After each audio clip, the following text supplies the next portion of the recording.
Hello everyone, मैं हूँ रीटा उपाध्याय और आपका स्वागत है मेरे चैनल स्टडी विद रीटा में। एमपीपीसी 2019 का फर्स्ट पेपर जो है हिस्ट्री वाला, उसका सेकंड पार्ट है जियोग्राफी। उससे रिलेटेड कुछ नदी तंत्र आज मैं आपको करवाने जा रही हूँ। तो पहला हमारा नदी तंत्र है गंगा नदी तंत्र, दूसरा है ब्रह्मपुत्र नदी तंत्र और तीसरा है सिंधु नदी तंत्र। एमपीपीएससी में अधिकतर नदी तंत्र पूछ लेते हैं कभी कभी, तो इसलिए आपको नदी तंत्र जितने भी मुख्य मुख्य हैं उनको अच्छे से कंप्लीट कर लेना है। तो चलिए स्टार्ट करते हैं। और वीडियो स्टार्ट करने के पहले चैनल पर अगर नए हैं तो प्लीज़ चैनल सब्सक्राइब कर लीजिए, लाइक कर दीजिए और शेयर कर दीजिए। तो चलिए स्टार्ट करते हैं। हमारा पहला नदी तंत्र है, यहाँ पर है सिंधु नदी तंत्र। अगर आप इंट्रो देना चाहें तो ठीक है, अगर नहीं भी देना चाहें तो भी कोई दिक्कत नहीं है, आप डायरेक्ट उद्गम से स्टार्ट कर सकते हैं। क्योंकि जो नदी वाला जो पोर्शन है उसमें काफ़ी सारी चीज़ें आप लिख सकते हैं, बहुत सारा मटेरियल आपके पास उपलब्ध होता है। और इसको मैंने बहुत शॉर्ट कर रखा है क्योंकि एमपीपीएससी में वर्ड लिमिट होती है, 100 वर्ड से में ही हमें लिखना होता है। तो मैंने आपको एक आइडिया बता दिया है। अगर आप किसी और राज्य की स्टेट पीसीएस दे रहे हैं तो आप अपने अकॉर्डिंग उसमें डाटा इंक्लूड कर सकते हैं, क्योंकि छोटे आंसर को बड़ा करने में कोई दिक्कत नहीं होती। पर अगर बड़ा आंसर हमें छोटा करना है तो काफ़ी सारी प्रॉब्लम्स उसमें आती हैं। तो अब मैं आपको दिखाती हूँ कि इसका फॉर्मेट किस प्रकार से बनेगा। तो कोई भी नदी तंत्र अगर आपको आता है तो आपको सबसे पहले उसका उद्गम बताना है, उसकी लंबाई बताना है, उसका विस्तार बता सकते हैं कि वो कहाँ कहाँ किन किन राज्यों से होकर गुजरती है, और सहायक नदियाँ बतानी हैं उनकी। और कोई जल समझौता हुआ तो ठीक है, नहीं तो कोई दिक्कत नहीं है बताने की इसमें। और आप मुहाना ज़रूर बताएं कि वो आखिर उसका मुहाना क्या है। और अगर आपको ज़्यादा मटेरियल इसमें लिखना है तो आप उसमें बांधों को इंक्लूड कर सकते हैं, उसकी सहायक जो नदियां हैं उनके बारे में डिस्कस कर सकते हैं। तो ये इससे स्टार्ट करते हैं। चलिए हम अब इसका मैंने इंट्रो दिया है कि सिंधु नदी तंत्र विश्व के विशालतम नदी तंत्रों में से एक है, जिसकी सबसे बड़ी नदी कौन है? सिंधु है। क्या लिखा है इंट्रो कि सिंधु नदी तंत्र विश्व की विशालतम नदी तंत्रों में से एक है, जिसकी सबसे बड़ी नदी कौन है? सिंधु नदी है। और इसका उद्गम कहाँ से होता है? तो इसका सिंधु नदी का जो उद्गम है वो होता है मानसरोवर झील के समीप चेमयांगडुंग ग्लेशियर से। कौन से ग्लेशियर से होता है? चेमयांगडुंग ग्लेशियर जो है वहाँ से इसका उद्गम होता है। किसका? सिंधु नदी का। और इसकी लंबाई क्या है? इसकी लंबाई है 2880 किलोमीटर इसकी लंबाई होती है सिंधु नदी की। इसकी सहायक नदियाँ कौन सी हैं? तो सहायक नदियाँ जब भी बताएंगे हम तो आप उसको क्लासिफाइड ज़रूर करें कि कौन सी नदी बाएं तरफ की है और कौन सी नदी दाएं तरफ की है। तो ये आपको जो फैक्ट है वो आपको पीएससी की जो प्री एग्ज़ाम्स होती है उसमें अधिकतर पूछते रहते हैं कि कौन सी नदी बाएं तट की से निकलती है। तो इस आपका दूसरा भी एग्ज़ाम्स तैयार होते जाएगा इससे। तो दाएं ओर की नदियाँ कौन सी हैं? तो सिंधु नदी की जो सहायक नदियाँ हैं वो दाएं ओर की नदियाँ ये हैं श्योक, काबुल और कुर्रम। कौन सी नदियाँ दाएं ओर की हैं? श्योक, काबुल और कुर्रम। बाएं ओर की नदियाँ कौन सी हैं इसकी? तो बाएं ओर की नदियाँ हैं झेलम, चिनाब, रावी, व्यास और सतलज। आपको इसका क्रम भी याद होना चाहिए कि कौन कौन सी नदियाँ इनका क्रम क्या है। तो इसका क्रम है सिंधु, झेलम, चिनाब, रावी, व्यास और सतलज। सिंधु, झेलम, चिनाब, रावी, व्यास और सतलज। ये प्री का फैक्ट है जो मैंने आपको बता दिया है। अब चलिए दूसरा पॉइंट देखते हैं। तो नेक्स्ट पॉइंट है हमारा कि सिंधु जल समझौता किसके बीच में हुआ है? ये सिंधु जल समझौता तो ये हुआ है भारत और पाकिस्तान के बीच में। जलाधिकार, इसका जलाधिकार है सिंधु, झेलम, चिनाब का जो जलाधिकार है वो पाकिस्तान को दिया गया है। और रावी, सिंधु, व्यास, सतलज जो पूर्व का नदियां हैं उनका जलाधिकार भारत को दिया गया है। और इसका मुहाना क्या है? अरब सागर इसका मुहाना है। इसके बाद आप इसका एक छोटा सा डायग्राम ज़रूर बना दें। मैंने इस डायग्राम के अंदर सारी नदियां बता दी हैं कि कौन कौन सी नदियां निकल रही हैं। तो मैंने सारी नदियों को इसमें बता दिया है। अगर आपके पास टाइम कम है और फिर भी आपको मैप बनाना है तो आप एक मेन नदियाँ बता दें और तो भी आपका काम चल जाएगा। पर मैप ज़रूर बनाएं क्योंकि जितने भी नदी तंत्र आते हैं, पर्वत आते हैं, पठार आते हैं, उनसे रिलेटेड आपको डायग्राम देना बहुत ज़रूरी है जियोग्राफी वाले। पोर्शन में, तो आप इसको देख लें। और इसका उद्गम स्थल बता दें सिंधु का, और अगर हो सके तो इसकी सहायक नदियों को भी थोड़ा थोड़ा आप आइडेंटिफाई करके बता दें। जैसे ये झेलम है, यहाँ पर रावी है, ये चिनाब है, ये व्यास है और ये सतलज है।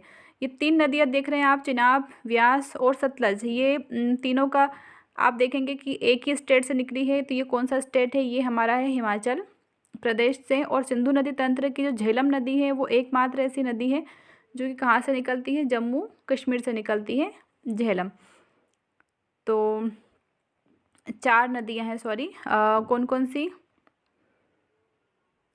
चिनाब, रावी, व्यास और सतलज।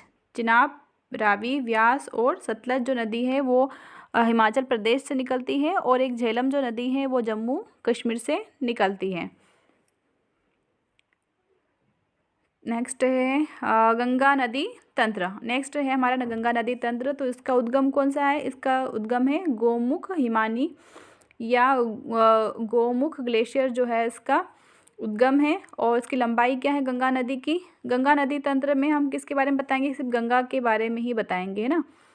और इसकी लंबाई है 2525 किलोमीटर। गंगा नदी जो है वो भारत का सबसे बड़ा अपवाह तंत्र है।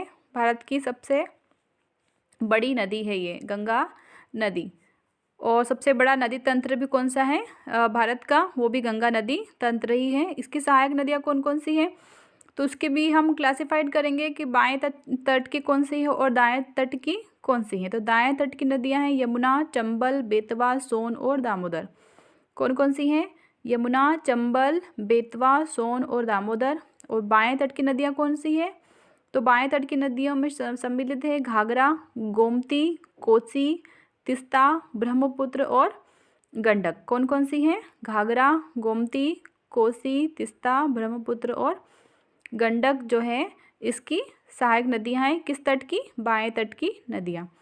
अब इसका डेल्टा जो है, इसका डेल्टा जो है वो कहलाता है गंगा ब्रह्मपुत्र डेल्टा। ये नदी डेल्टा बनाती है जो कि गंगा ब्रह्मपुत्र डेल्टा कहलाता है, जो कि विश्व का सबसे बड़ा डेल्टा है। और इस डेल्टा में कौन सी वनस्पति पाई जाती है? तो इस डेल्टा में मैनग्रोव वन्स पाए जाते हैं। इसका भी आप बता सकते हैं एग्ज़ाम आंसर के अंदर अगर बताना चाहें तो। और जो मैनग्रोव वन है उसी के अंदर कौन पाए जाते हैं? तो उसमें पाए जाते हैं बंगाल टाइगर्स।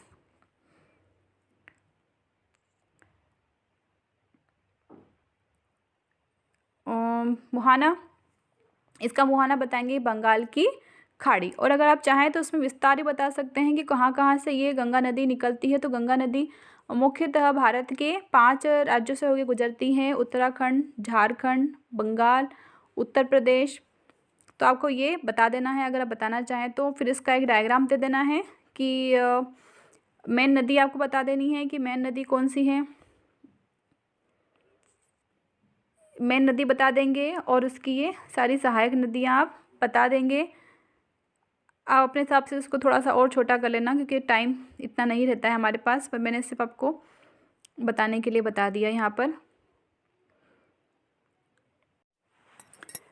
हमारा नेक्स्ट नदी तंत्र है ब्रह्मपुत्र नदी तंत्र। तो इसका इंट्रो हम देंगे कि यह 3 देशों से होकर गुजरती है। कौन से 3 देश? भारत, चाइना और बांग्लादेश। यानी कि यह जो नदी है, कौन सी नदी? ब्रह्मपुत्र नदी। यह 3 देशों से होकर गुजरती है: भारत, चाइना और बांग्लादेश। इसका उद्गम स्थल क्या है? तो इसका ब्रह्मपुत्र नदी का जो उद्गम स्थल है वो मानसरोवर झील के समीप चेमयांगडुंग ग्लेशियर है। कौन सा ग्लेशियर? चेमयांगडुंग ग्लेशियर है। और यह इसी ग्लेशियर से जो सिंधु नदी है वो भी निकलती है। और इसकी लंबाई नेक्स्ट बताएंगे कि हम किसकी लंबाई कितनी है। तो ब्रह्मपुत्र नदी की लंबाई है 2900 किलोमीटर। नदी द्वीप के बारे में बता देंगे क्योंकि ब्रह्मपुत्र जो नदी है वो नदी द्वीपों का निर्माण करती है। तो जो असम है हमारा भारत का, वो असम में यह नदी एक गुम्फित जल मार्ग का निर्माण करती है। और उसी गुम्फित जल मार्ग के अंदर काफ़ी सारे द्वीप पाए जाते हैं। तो उसी में एक है माजुली द्वीप जो कि काफ़ी फेमस द्वीप है। और यह विश्व का सबसे बड़ा नदी द्वीप कहलाता है, जिसका निर्माण कौन करता है? ब्रह्मपुत्र नदी करती है। सहायक नदियाँ कौन कौन सी इसकी? तो सहायक नदियाँ हम बाएं तट के बताएंगे। तो बाएं तट में दिबांग और लोहित 2 नदियाँ इसकी सहायक नदियाँ हैं, और दाएं तट से केवल एक नदी आकर इसमें मिलती है जो कि है तीस्ता। अब मुहाना बताएंगे कि ये अपना जल कहाँ गिराती है, तो यह अपना जल बंगाल की खाड़ी में गिराती है, और वो जिस स्थान पर नदियाँ अपना जल गिराती है वो स्थान क्या कहलाता है, वह उस नदी का मुहाना कहलाता है। तो आपको आंसर फॉर्मेटिंग में उद्गम आप ज़रूर बताएं, मुहाना ज़रूर बताएं, सहायक नदियाँ ज़रूर बताएं और लंबाई ज़रूर बताएं। उसके बाद फिर आपको जो भी इसमें विशेषताएँ रहती है विशेष, जैसे इसमें नदी द्वीपों का निर्माण हो रहा है, तो इस तरह से आप बता सकते हैं। कोई फेमस स्थल हो वो बता सकते हैं इस नदी द्वीप पर नदी में स्थित, और इसका विस्तार कौन कौन से राज्यों में है आप ये बता सकते हैं। और इस तरह से आप आंसर को थोड़ा बड़ा भी कर सकते हैं अगर आप बड़ा करना चाहें तो। और अब हम नेक्स्ट चलते हैं इसका डायग्राम। तो ब्रह्मपुत्र नदी तंत्र का ये डायग्राम आप देख सकते हैं, ये यहाँ से निकल रही है ब्रह्मपुत्र नदी, और आपको मैंने बताया था असम का ये गुम्फित जलमार्ग, तो ये गुम्फित जलमार्ग ये रहा, यहीं पर ये माजुली द्वीप स्थित है, और इस प्रकार से ये इसका डायग्राम है। ये काफ़ी बड़ा डायग्राम है, इसमें छोटी छोटी बातें भी इंक्लूड करी गई हैं।